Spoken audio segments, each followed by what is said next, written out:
અંકુર રાવલ હવે મોરબી જેતપરમાં ચાલતા ખેડૂતોના ઉપવાસ આંદોલનનો અંત આવ્યો છે। 19 દિવસથી ચાલતા આમરણાંત ઉપવાસ આંદોલનનો અંત આવ્યો। ખેડૂતોએ હવે આંદોલનના પાર્ટ 3 ની જાહેરાત કરી છે। તમામ ખેડૂતો સંતો મહંતો અને દીકરીઓના હસ્તે પારણા કર્યા।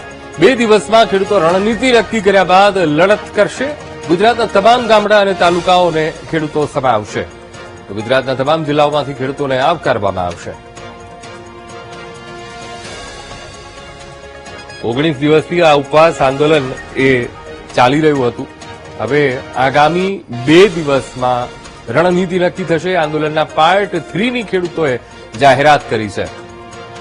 તો ગુજરાતના તમામ જિલ્લાઓમાંથી ખેડૂતોને આવકાર આપવામાં આવશે। તો ખેડૂતોનું જે ઉપવાસ આંદોલન ચાલી રહ્યું હતું એ ઉપવાસ આંદોલનનો અંત આવ્યો છે। 19 દિવસથી આ ઉપવાસ આંદોલન કરવામાં આવી રહ્યું હતું। સાધુ સંતો મહંતોની હાજરીમાં આ ઉપવાસ ખોલવામાં આવ્યા।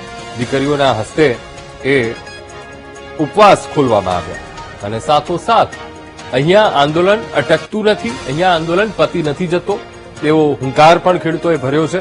સાથોસાથ એ પણ કહ્યું કે હવે આંદોલનના પાર્ટ 3 ની એ શરૂઆત થશે। 2 દિવસમાં આગામી રણનીતિ પણ નક્કી કરવામાં આવશે તેવું પણ કહ્યું। આજ મુદ્દે સંવાદદાતા દેવ ફોનલાઈન પર જોડાઈ ગયા છે। દેવ, જેતપરમાં ચાલતા ખેડૂતોના ઉપવાસ આંદોલનનો અંત આવ્યો છે પણ હુંકાર પણ ભર્યો છે। 2 દિવસમાં રણનીતિ પણ ઘડાશે અને પાર્ટ 3 ની પણ જાહેરાત। દેવ, જી ચોક્કસથી મોરબીના જેતપર ખાતે છેલ્લા 19 દિવસથી ઉપવાસ આંદોલન ચાલુ હતું। આજે ઉપવાસ આંદોલન આવ્યો છે। જે ઉપવાસીઓ બેઠા હતા જાણે સંતો દ્વારા પારણા કરવામાં આવે છે અને પાર્ટ 3 ની પણ જાહેરાત કરવામાં છે। આવનારા દિવસમાં ગુજરાતના જે વિવિધ ગામડાઓ છે ત્યાંથી જેના પ્રતિનિધિઓ છે ને બોલાવવામાં આવે। બુધવારના દિવસે અને ગુરુવારના દિવસે વિવિધ રાજ્યોના વિવિધ ગામડાઓમાંથી તેના પ્રતિનિધિઓને બોલાવવામાં આવશે અને તેમના પાસેથી પત્ર મંગાવવામાં આવશે। એ પત્ર મંગાવ્યા બાદ આગામી જે રણનીતિઓ છે તે ઘડવાની અત્યારે વાત છે।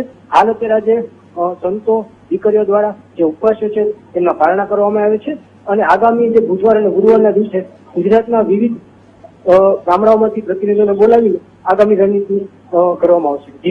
જી બિલકુલ દેવ, સમગ્ર માહિતી સાથે જોડાવા બદલ આપનો આભાર।